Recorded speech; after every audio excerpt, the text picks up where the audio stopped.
So I'm here with Tania, who's the postgraduate convener this year. This is a new role. Do you maybe want to explain the role and the reason that it's been split with the postgraduate president? Yeah, so last year we had Scott Shore, who was our postgraduate president, and he was responsible for all the academic representation side of things and also for organizing the social events.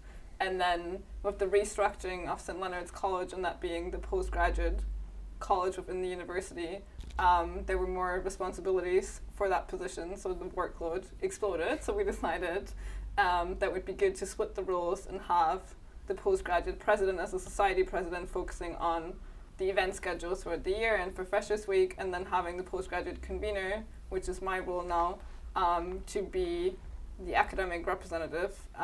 So basically doing similar things to the director of representation, but as the elected postgraduate student. So I sit on academic council, learning and teaching committee, the postgraduate research committee.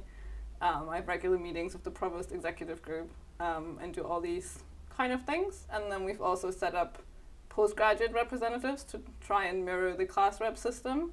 So we now have a postgraduate taught and research rep in all the schools, and then I meet with them twice per semester to discuss any issues that come up. And that way we're trying to engage the postgraduate students more within the academic representation system as well. A big problem over this summer has been housing for postgraduates, and particularly the incoming postgraduates. Do you want to explain what you've been doing with that? There's this new private accommodation viewing scheme as well. Yes, so obviously with 5 parks not being there anymore this year, there's been less housing obviously for postgraduates. So we've been trying to work closely with RBS and to see what we can do and help students to find private accommodation for those who didn't get a place in university accommodation. So obviously for postgraduate students, many of them are overseas and they're not coming until September. But they need to view the property to close on a lease. That's what the estate agency requires. So in cooperation with the SRC accommodation officer, we've now launched the private accommodation viewing service. So we have volunteers of students who are still in St. Andrews over the summer who go and view the properties for other students and who then get back to them with pictures and report of the flat. And then the students can decide if they want to take that property, and that's been done in cooperation with the estate agent. So I think that will be a very successful scheme for the coming years as well for students to benefit from. Something you've mentioned to me is the tutor pay and the amount of words that they have to mark each hour. Do you want to explain what's being done about that and the training as well? Yeah, so that came up last year in one of those postgrad representative forums. It's mainly a problem or a challenge for the art schools because tutors get paid, or the guideline says that tutors get paid an hour prep time for each tutorial they teach every week, and they need to mark 4,500 words per hour, and then they get an hour admin time as well.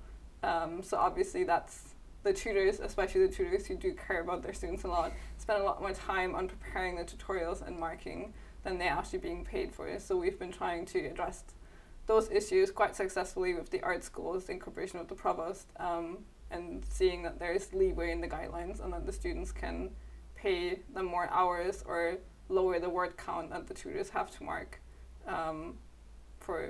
that they need to mark the essays.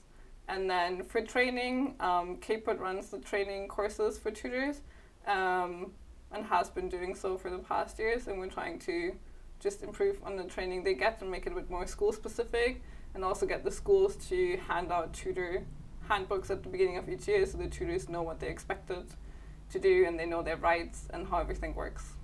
A problem for both undergraduates and postgraduates is study space. You've obviously now got the new Martyrs Kirk. What else is being done to improve the amount of space available for postgraduates? So the new Martyrs Kirk has about 40 study spaces, and it's only open to research students. So that's trying to resolve the problem of lacking office space for some of the schools.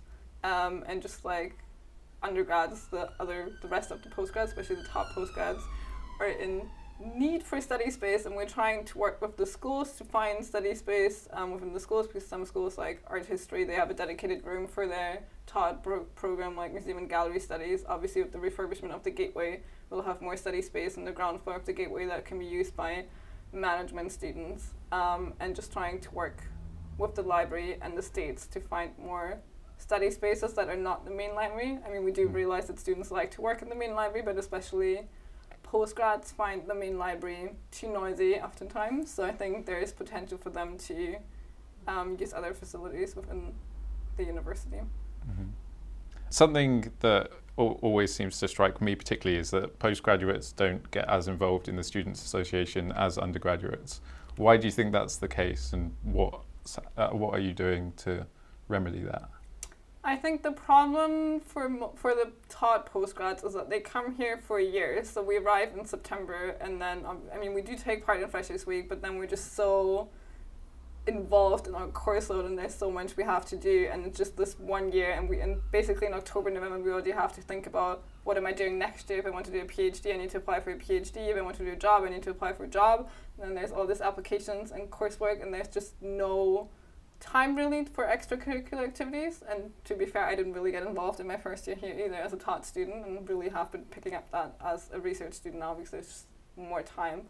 And I think for research students, it's more because especially as an arts research student, you don't really have that community, because it might just be you and your supervisor, and you don't really know where to go and how to start. So we're trying to address that mainly, of course, in orientation week with our own event schedule, trying to link to all the great things the Students' Association does, since David and I also are a part of that, a very active part, and just trying to make sure that postgrads understand that they welcome all the societies and all the committees, and that they can get involved. Tania, thank you very much.